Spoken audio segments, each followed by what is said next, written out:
Route planning, trying to figure out how to get from point A to point B.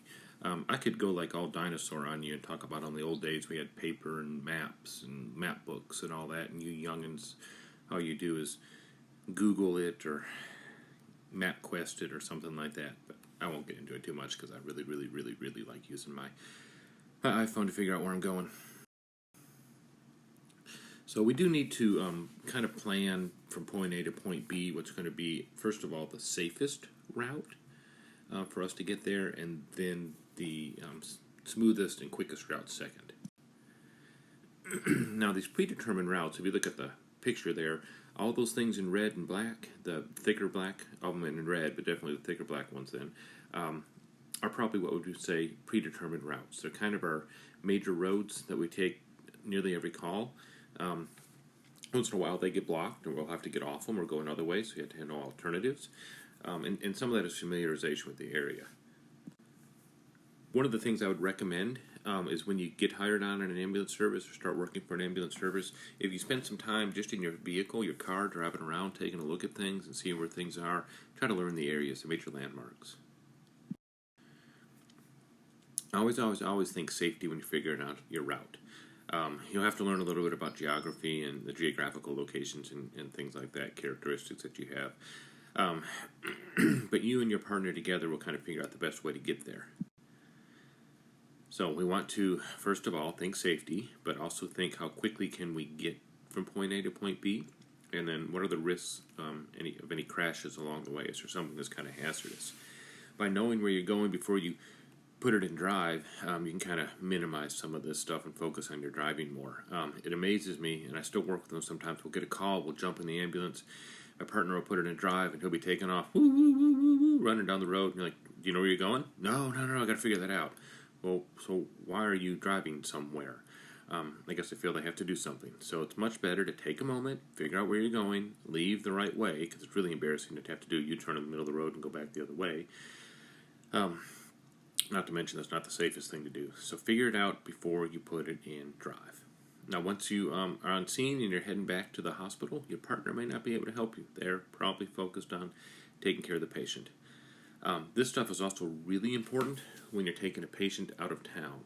So do you know how to get to the Med in Memphis? Or if you're going to Vandy Neuro, do you know which building that is?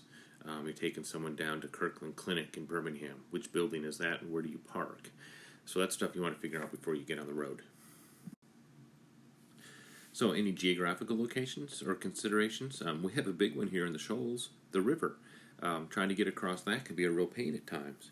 Local conditions, I want to see you drive by Deschler High School about 30 minutes after a huge thunderstorm, because that part always seems to flood, so then we have to know how to drive around that.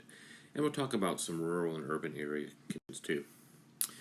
So rural areas, oftentimes we have to deal with some gravel, dirt, chert roads, whatever you want to call them.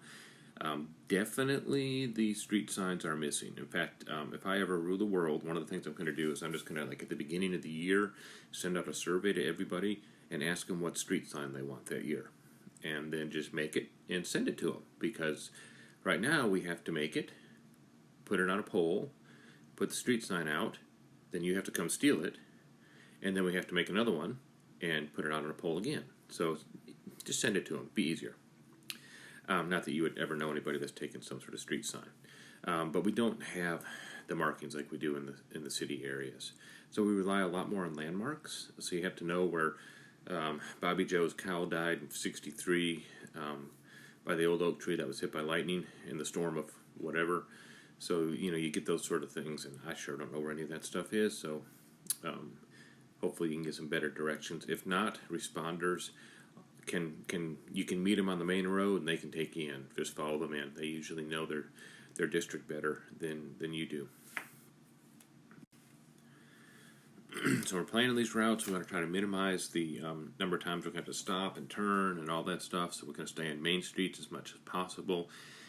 Because we're running lights and sirens and we are allowed to run through red lights without stopping, that's a dumb idea without stopping, but you should. We can do it, but don't. Slow down, make sure it's clear, stop, make sure it's clear, then you can proceed through it. So anyways, if you can avoid intersections, that's good. Try to avoid neighborhoods, residential streets, because there's a lot more kids running around and kids on bikes and dogs and all that stuff. And when you arrive on the scene, you not only have to think about how you got there, but now you have to think about which hospital they want to go to and how do I get to the hospital. So typically we use the main roads. We kind of know these. People are used to seeing us on the big streets, not so much on the side streets. So you got to learn the names of all the big roads in your district. And then we also have to know some ways around them. So what are some secondary streets or side streets that we could use if they're doing construction on the main route? I think things like Cox Boulevard is supposed to be slated for resurfacing next summer, so we'll have to figure out other ways around that to get to school. The whole Avalon Avenue mess that's been the last couple of years. And the trains, how could I forget that with a local condition? Trains backing you up, because they don't stop for us. We have to figure out ways around them. Something that happens at our stations is we have a big dry erase board. And at the beginning of the shift, when you get there and you're talking to the crew, they kind of update you on stuff. But you can look at that dry erase board. And if there's any roads that are under construction or something's been blocked or something we need to know, or maybe there's even something up with the ambulance, we'd make notes on that. And then the oncoming crew can review that and see what's up. New construction, this used to be a bigger deal when we relied on paper maps because they'd get updated every 10 or 12 years or so. And you can imagine that in 10 years there was a few new streets out there, so we were always getting calls, and we didn't even have the streets in our map books to know how to get to it. Fortunately, with computer maps nowadays on your phone, these things get updated pretty quickly. We don't have very many traffic flow changes. When I lived in Atlanta, we did. It was kind of weird. The main streets, they'd be like 5 or 6 lanes wide, and above each lane there would either be a green circle or a red X. If you were driving along and you looked up and you saw the red X, that means you were driving the wrong way.